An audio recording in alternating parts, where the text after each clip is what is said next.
दुर्गा परसाईको आत्मसमर्पणमाथि आशंका। नमस्कार दर्शकबिन, म बिङ अलर्ट नेपालको समाचारदाता अंकित शर्मा सुवेदी। तीनकुने घटनाको मुख्य नायिके दुर्गा परसाईले आसाम प्रहरी समक्ष आत्मसमर्पण गरेको उनको सचिवालयको औपचारिक फेसबुक पेजबाट सार्वजनिक गरिएको थियो।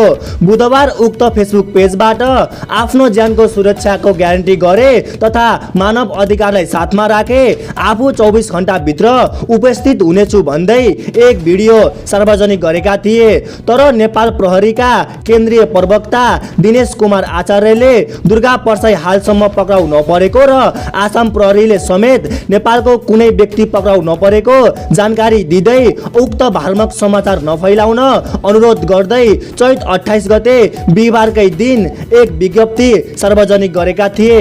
यस्तै अलर्टिङ प्रहारका लागि हेर्दै गर्नुहोला, सुन्दै गर्नुहोला बिङ अलर्ट नेपाल। हस्त, धन्यवाद।